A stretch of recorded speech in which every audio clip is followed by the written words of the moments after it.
Mr. Hunter, first question is you. The nonpartisan Congressional Budget Office reported last week that the budget deficit was $895 billion just for the first 11 months of the fiscal year.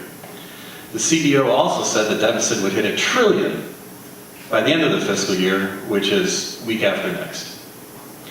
What changes do you advocate to reverse the country's deficit spending?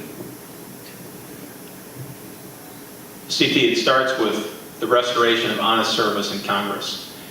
That is why I'm running for Congress, and the incumbent's introductory remarks demonstrate why it's so critical to have people in Congress who are people who will speak the truth and not try to spin a political message.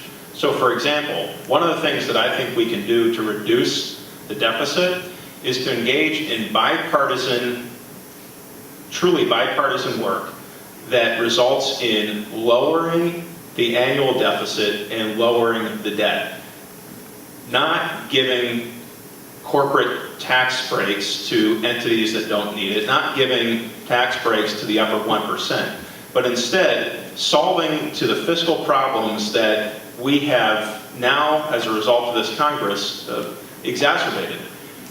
The debt just this year is an additional $1.5 trillion. That didn't have to be, but as a result of the profligate spending by this Republican Congress and this president, we have an even greater fiscal mess.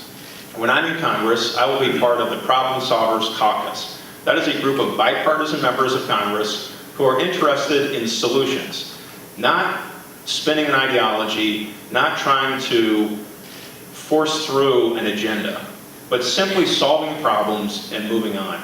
It starts with having people in Congress who actually believe that and then act on that belief. And that's the approach that I'll take in Congress. Thank you. Congressman? Thank you very much. I think we need to start off with a balanced budget amendment. And I know that some of the opposite party has said that this is going to affect Social Security and Medicare. Well, the balanced budget amendment that I agreed with and I voted for have no negative effect on Social Security and Medicare. As a matter of fact, we are not going to balance the budget on the back of our seniors or our veterans, our true American heroes. I will tell you that. But again, we have been cutting the deficit. Can we do more? Absolutely. And I'm here to do it. Talking about bipartisanship, I had a Democratic member of Congress, a senior Democratic member of Congress, Anna Eshoo, on the Energy and Commerce Committee, saying, "Gus, you're doing great." Congressman, you put out press releases touting the federal allocations to PASCO's ASAP program and other federal funding for Florida's opioid fight. But you also make national news for co-sponsoring legislation that made it more difficult for the Federal Drug Enforcement Agency to crack down on drug companies shipping suspiciously large supplies of painkillers. At the same time, you received more than $77,000 from drug distributors and pharmacy companies in campaign contributions. Please tell us why we should vote for you if we were going to base our vote strictly on this one issue. I brought $54 million to the area, as you know, for opioid. It's a big issue. As a matter of fact, mental health and opioid, one of my priorities to stop this. And I've asked Speaker Ryan to appoint me on a working group, a bipartisan working group, to address this issue. But I sponsored that bill, okay, because I heard from my seniors that they are not getting their pain medication on time. There's a provision in that particular bill, okay, that says we have to have a report within a year from HHS, all the stakeholders, on how to solve this problem. You have to have a balance, okay? The president was for that particular bill, CT. Every member of the House and Senate voted for that bill. The DEA signed off on the bill. They supported the bill. Now they came back to me with a letter, and I met with DEA twice in person, once here and once in Washington, and they want to fix to the bill. I said, okay, As a matter of fact, I even have testimony stating that, okay, well, I filed a bill to change that and actually make it even stronger to go after these bad actors, these drug companies. So again, I think I did the right thing, and we're going to continue to fight for our constituents and solve this opioid crisis. Thank you. Thank you. Mr. Hunter?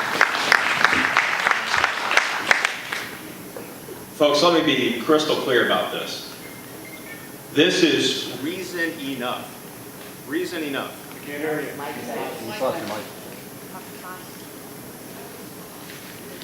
Am I back on? There we go.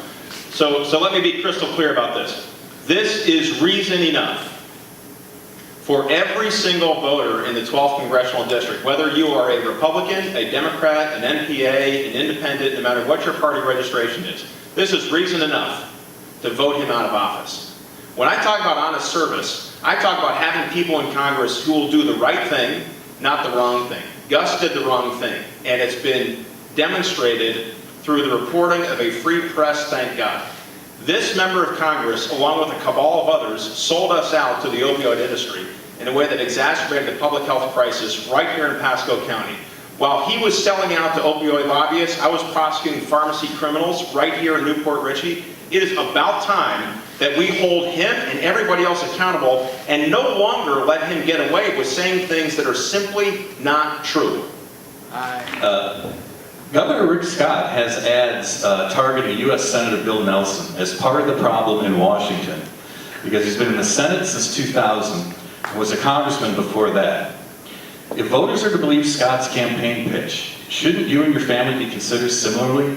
You've been in office 20 years, a dozen of them in Congress, and in a seat your father held for more than 2 decades prior to you. So if I'm a voter, what's more important, experience or a fresh approach? I think that the voters will judge us, and they have the opportunity to judge us. And Chris, I think you just described me when you talked about honesty, integrity, bipartisanship, and working with Democrats.